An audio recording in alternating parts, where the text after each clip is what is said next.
Kita membuka Galatia pasal yang ke-6, kita akan membaca ayat yang pertama sampai dengan ayat yang keempat. Kalau orang Samaria adalah membantu orang yang betul-betul kesulitan, yang harus ditolong, yang memerlukan belas kasihan, maka di dalam bagian ini adalah membantu jenis yang lain, yaitu membantu orang yang jatuh di dalam dosa. Galatia pasal yang ke-6, ayat 1 sampai dengan ayat ke-4. Kita akan membaca bergantian 4 ayat ini. Saya membaca ayat ganjil, Bapak Ibu membaca ayat genap sampai ayat yang keempat.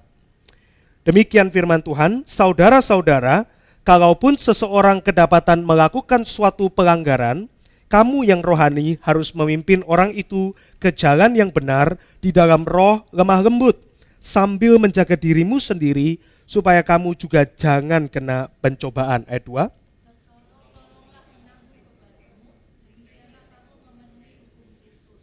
Sebab kalau seseorang menyangka bahwa ia berarti, padahal ia sama sekali tidak berarti, ia menipu dirinya sendiri.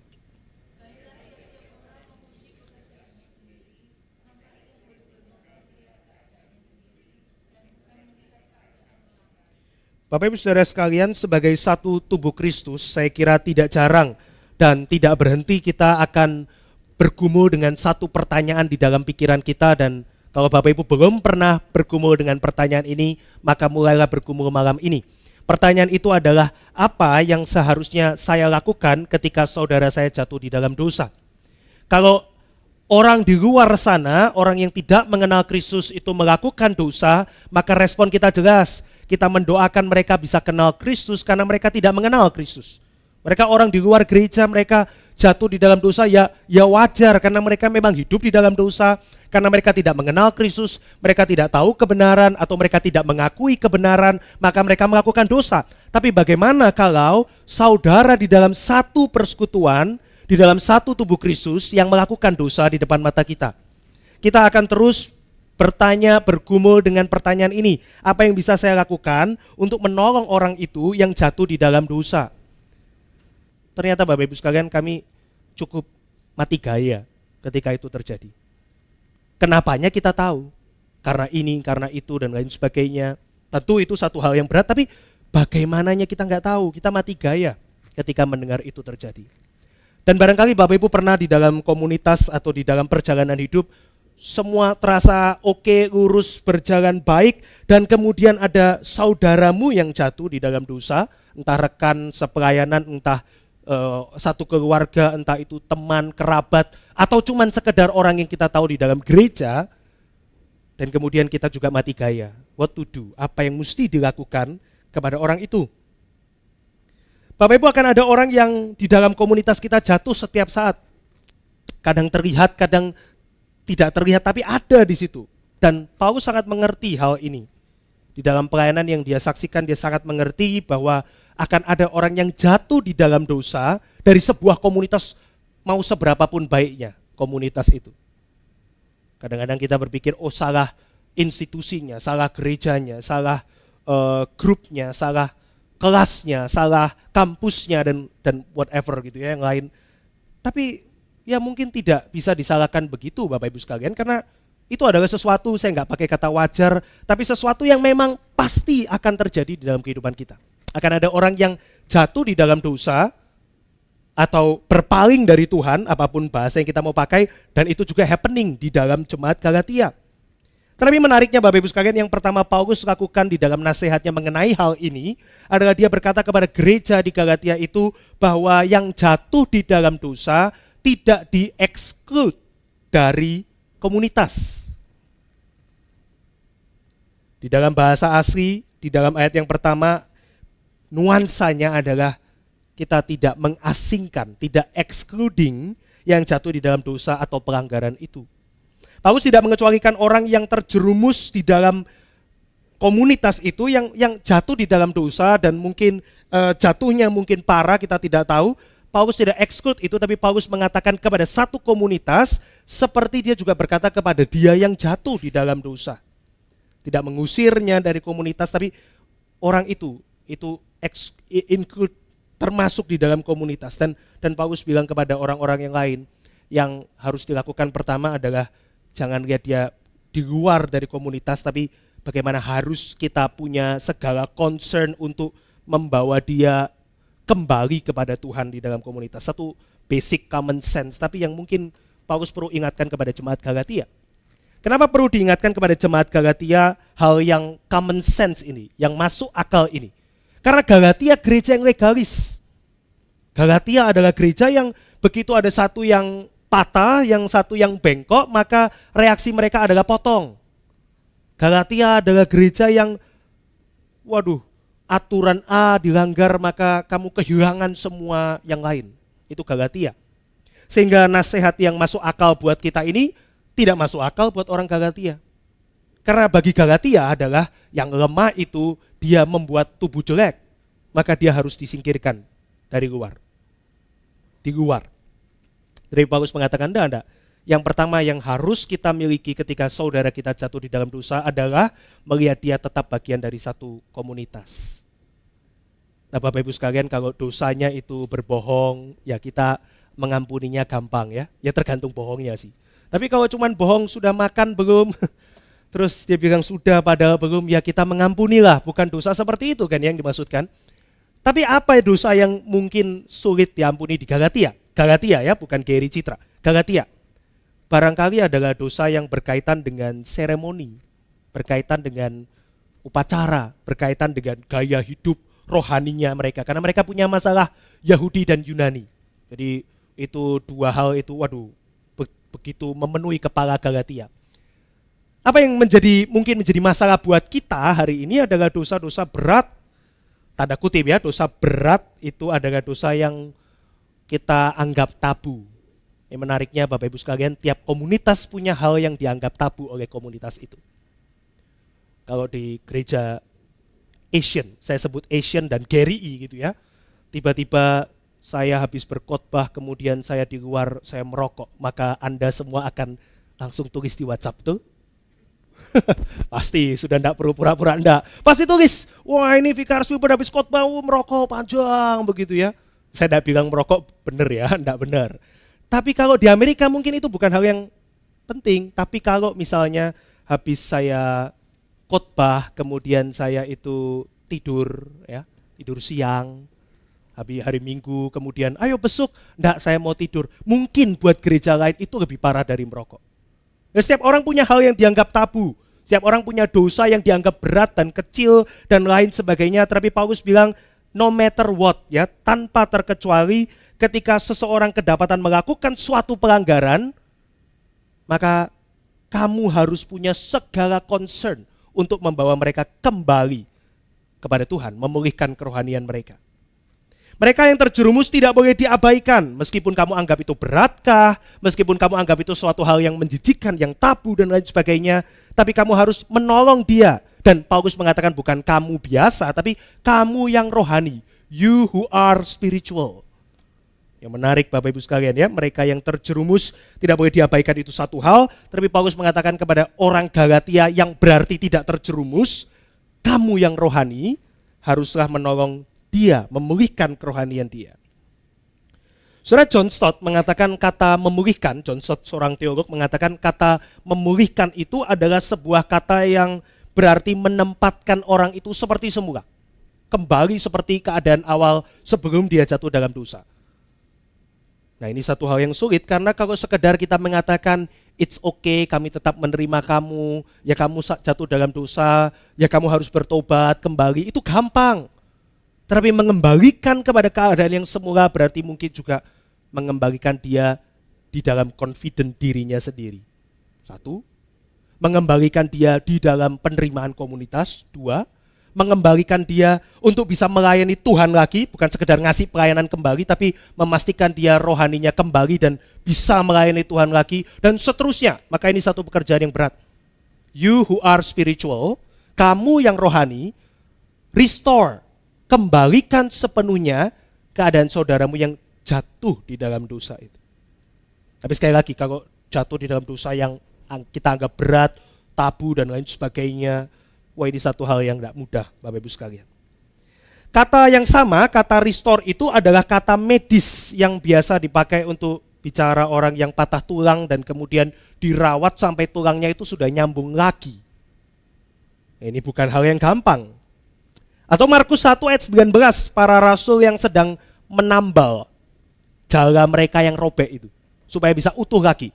Artinya kalau di dalam gambaran satu gereja itu satu komunitas, satu tubuh, maka waktu dia jatuh dalam dosa kita seperti robek. Kita sendiri merasa nggak komplit. Maka dia perlu kembali supaya kita rasa utuh lagi. Dan ini lebih susah lagi Bapak Ibu sekalian. Karena reaksi kita ya seperti orang Galatia barangkali ketika orang itu jatuh di dalam dosa yang tabu, yang berat, yang menjijikan bagi kita, reaksi kita adalah kita pengen dia di luar saja. Bapak Ibu sekalian, tugas pemulihan ini sering diabaikan di dalam gereja. Kita cenderung berpura-pura dosa tidak terjadi atau cenderung bereaksi terlalu keras terhadap orang yang jatuh di dalam dosa. Tapi pulihkanlah, kata Paulus, orang tersebut di dalam semangat kelembutan. Pemulihan harus selalu dilakukan di dalam semangat kelembutan, gentle, dengan pemahaman penuh tentang kelemahan dan kerusakan kita sendiri. Maka gentleness, kata John Stott itu, adalah lawan dari ini nanti pride, dengan kita merasa diri kita itu tidak ada kelemahan dan dosa seperti orang yang jatuh dalam dosa. Nah, ini semua hal-hal yang berat Bapak Ibu sekalian. Orang-orang Galatia banyak yang legalis. Mereka tidak bisa memahami hal ini. Masalahnya nanti terlihat ketika ada yang tidak memenuhi standar orang Galatia, mereka habisin betul itu. Hanya Paulus ingatkan mereka yang melakukan pemulihan harus menjaga diri dari godaan kesombongan. Serta godaan yang sama yang dihadapi oleh orang yang terjerumus. Saudara, Paulus itu seperti mengatakan kamu rasa kamu jauh lebih baik gitu ya, kamu punya standar yang perfect, kamu adalah orang-orang legalis yang sempurna katakanlah, tapi ketika temanmu jatuh, saudaramu jatuh, ketahuilah bahwa kamu juga bisa ada di posisi dia. Kamu sama bisa ada di posisi dia. Maka kalau yang pertama tadi reaksi kita adalah kita tidak mengucilkan orang yang jatuh dalam dosa di dalam komunitas kita, reaksi kedua adalah berarti kita harus berusaha memahami kita juga bisa jatuh di dalam dosa seperti orang itu.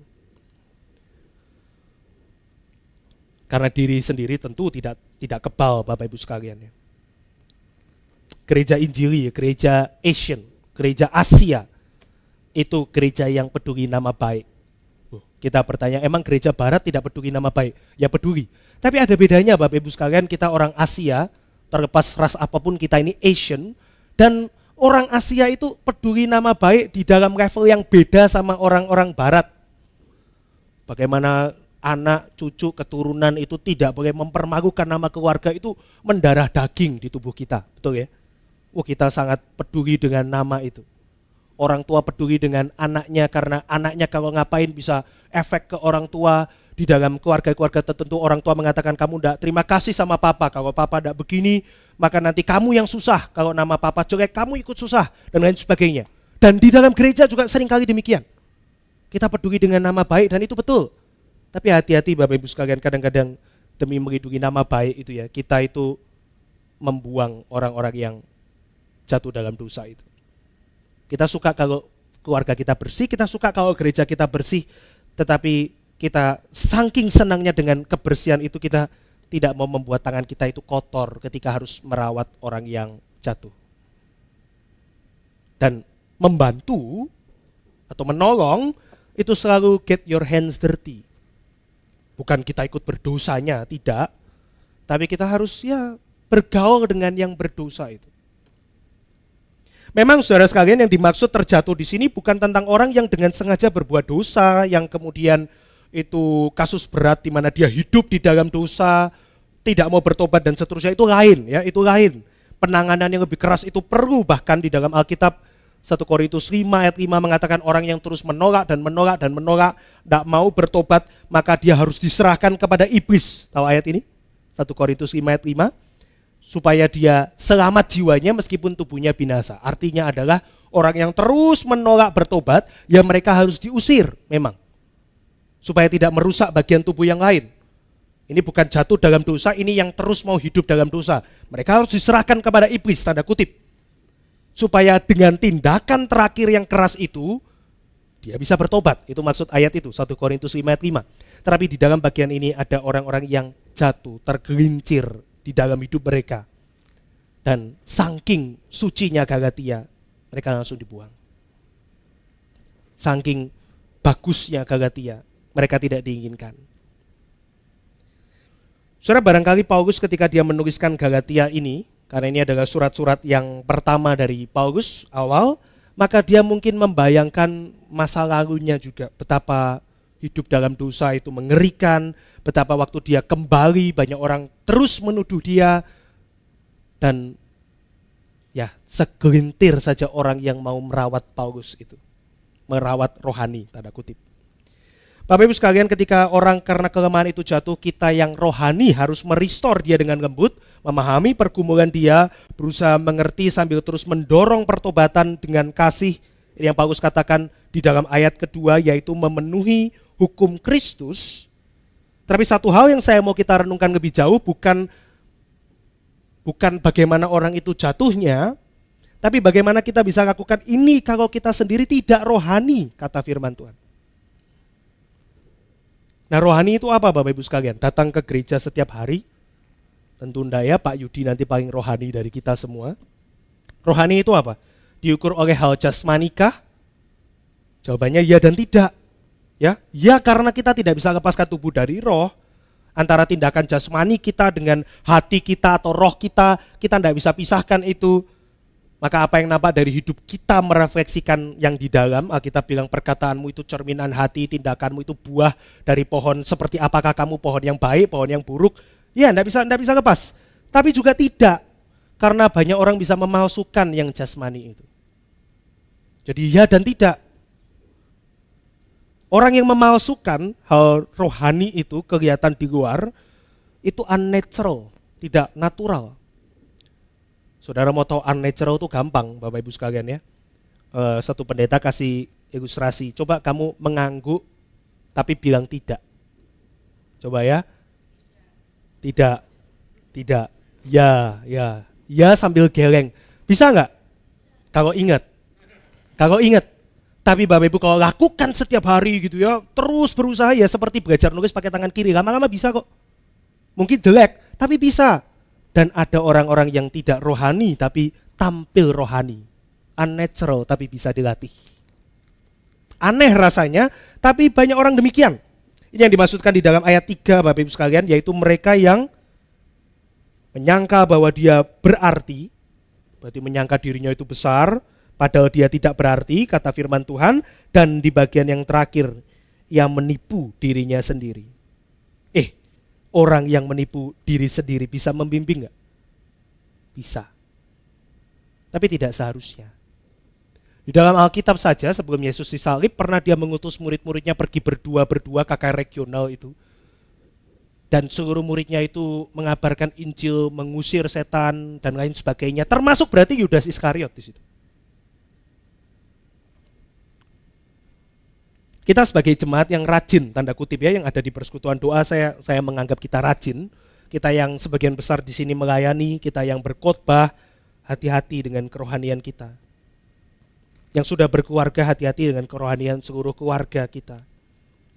Supaya jangan kita sendiri jatuh di dalam dosa ketika kita berusaha untuk menolong orang lain.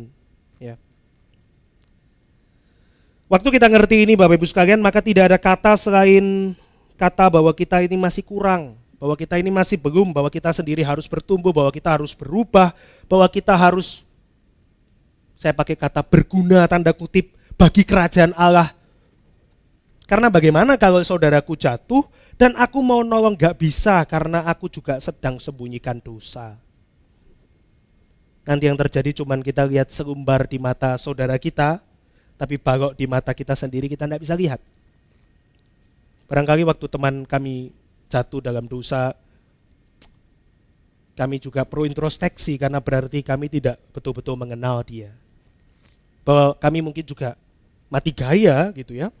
Bagaimana kita harus menolong dia. Tidak berarti bahwa kalaupun kami mengerti dan lain sebagainya pasti bisa mengubah. Belum tentu. Ada kedaulatan Tuhan yang lebih besar dari kita, tapi mati gaya itu menandakan bahwa ya kita juga gak terlalu ngerti, kita juga gak terlalu mengenal, kita mungkin juga tidak pernah mendoakan pergumulan dia, kita mungkin juga tidak pernah menanyakan kabarnya selain urusan tugas-tugas, kami mungkin juga tidak pernah memperhatikan gerak-geriknya waktu melayani bersama dan lain sebagainya, kami pikir semua baik, tapi waktu kami melihat itu kami juga tidak tahu bagaimana harus melayani dia. Ayat 4, Bapak Ibu sekalian, kasih peringatan ini ya, baiklah tiap-tiap orang menguji pekerjaannya sendiri, maka ia boleh bermegah melihat keadaannya sendiri dan bukan keadaan orang lain. Ini ayatnya susah ya dicerna ya, maksudnya apa? Sederhana ya, bersyukurlah kalau kamu tidak jatuh, bukan berarti karena kamu baik, tapi berarti kamu bisa menolong saudaramu yang jatuh itu, kasihan dia. Lihat diri sendiri artinya bermegah melihat keadaan diri sendiri, bukan bangga, nih loh aku gak jatuh, dia jatuh. Bukan. Tapi bahwa berarti kita bisa memulihkan dia yang jatuh. Kami bukan mentertawakan dia yang jatuh, tapi kami sekarang bisa menolong dia yang jatuh. Tapi seringkali yang kita lakukan, kita bermegah justru ya ketika saudara kita itu jatuh. Gosip, cemooh, persis seperti orang Farisi lakukan. Itu adalah memandang diri begitu berarti, begitu tinggi tadi. Salah satu rekan di STT pernah mengatakan ketika ada satu orang jatuh di dalam dosa dan dosanya terbongkar, ketahuan begitu ya, dan kemudian dia harus mendapatkan hukuman, kemudian ada satu teman dia bilang begini, kita harus bertobat dan menjaga diri kita karena hari ini Tuhan membongkar dosa seorang teman untuk mengatakan kepada dosa kita yang masih tersembunyi. Oh, itu kalimat yang sangat betul Bapak Ibu sekalian. Tuhan kadang-kadang pakai dosa seseorang yang dia bongkar untuk berkata kepada kita yang dosanya tersembunyi, yang rapi di laci rumah kita. Bukan berarti kita harus sempurna dulu untuk bisa melayani, bukan. Tapi bahwa kita terus harus melihat dan bergantung kepada anugerah Tuhan itu di dalam hidup kita. Kita perlu terus percaya dan berpegang kepada belas kasihan Tuhan waktu kita ada di dalam komunitas ini.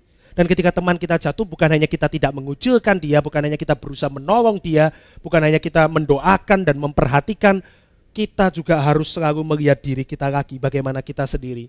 Itu Tuhan masih kasih kesempatan untuk percaya pada Tuhan. Barangkali ketika seseorang jatuh, itu adalah khotbah yang tidak bersuara dari Tuhan kepada diri kita.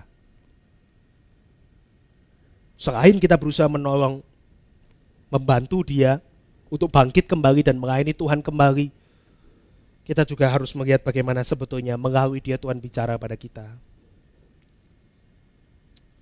Tapi tantangannya Bapak Ibu sekalian adalah mungkin memang pride ya, kalau dari ayat 3, pride, kesombongan atau memandang diri berarti itu tantangan paling besar kita di dalam setiap kali saudara kita jatuh. Karena kita akan merasa entah untung bukan saya, entah saya lebih baik, entah dia waduh memang sudah kuduga dari lama dan lain sebagainya. Mungkin memang musuh paling besar adalah pride. Musuh paling besar adalah pride. Pride musuh yang terungkap dari setiap kejatuhan sesama kita. You who are spiritual, restore your brothers. Pulihkan saudaramu. Tapi waktu dia jatuh, kita mungkin justru jatuh juga di dalam pride. Bedanya dia kelihatan, kita enggak. Karena pride tidak terlihat. Tidak ada warna, tidak ada bau, tidak ada bentuk, dan lain sebagainya. Kita digoda untuk melihat diri kita masing-masing begitu penting, begitu berarti. Kita lupa bagaimana kita harus saling meninggikan di dalam Kristus. Kalau Paulus bilang di dalam Filipi 2 ayat 3b dan ayat 4, di dalam setiap komunitas Paulus mengatakan biarlah kamu melihat satu sama lain lebih dari dirinya sendiri. Bukan our own interest but the interest of others. Tapi interest dari others itu adalah interest tubuh Kristus. Itu baru Christian community kan ya, where everyone is look up ya, di atas ya. Kita berusaha untuk membangkitkan dia, kita tidak senang ketika dia jatuh, kita mau dia juga kuat karena kita juga butuh dipegang oleh dia. Seperti tadi ya, jala yang robek itu kita sendiri ikut lemah meskipun bukan kita yang jatuh di dalam dosa itu. Maka mungkin 3 hal Bapak Ibu sekalian yang kita harus Ingat, setiap kali saudara kita jatuh di dalam dosa, pertama, kita harus diam. Kita diam bukan untuk seterusnya diam, tapi kita diam untuk memberikan judgment kepada dia terlebih dulu. Kita perlu diam untuk mengerti bagaimana pergumulan dia. Kita perlu diam untuk mengerti kesulitannya. Kita perlu diam untuk tidak menyebarkan dosanya. Kita perlu diam untuk kita bisa mendoakan orang itu. Diam dan kemudian doa. Kita perlu mendoakan orang itu karena di dalam doa itu pun kita perlu tahu bahwa kita butuh belas kasihan Tuhan. Saya sudah tahu masalahnya A, saya tahu kenapa, saya perlu doa, apa yang saya mesti lakukan kepada dia. Dan kemudian baru melakukan apa yang kita doakan itu. Mungkin kita tidak bisa mengubah kondisi orang yang jatuh dalam dosa. Mungkin dia tidak akan pernah berubah selama hidupnya. Sekali dia jatuh dan kemudian dia terus jatuh, kita tidak tahu. Tapi waktu kita diam dan kita berdoa sebelum kita melakukan apa saja, itu langkah pertama yang paling tepat. Diam, doa, dan kemudian kita menjangkau dia dengan kasih. Mungkin kita harus bertemu 4 mata. Mungkin kita perlu bawa orang yang lebih baik di dalam hal tersebut, pergumulan itu, yang lebih bijaksana, yang lebih rohani, yang lebih mengerti firman Tuhan. Mungkin kita perlu mendampingi, mungkin kita perlu mengkonseling, mungkin kita perlu terus menemani dia setiap saat. Accountability. Macam-macam Bapak Ibu sekalian hal teknisnya, tapi kita perlu diam dulu. Kita perlu doa, baru kemudian kita melakukan. Dalam sebuah komunitas, tidak peduli seberapa baiknya komunitas itu, akan selalu diperlukan orang yang diam dan berdoa. Akan selalu diperlukan orang yang menahan diri untuk menghakimi dan mengeksklud. Akan selalu diperlukan orang yang menyambut mereka yang sudah ingin dikeluarkan itu di dalam heningnya tanpa penghakiman dan di dalam doa untuk menguatkan dia. Dan biarlah kita menjadi orang-orang seperti ini. Biarlah kita menjadi orang-orang yang diam dan berdoa.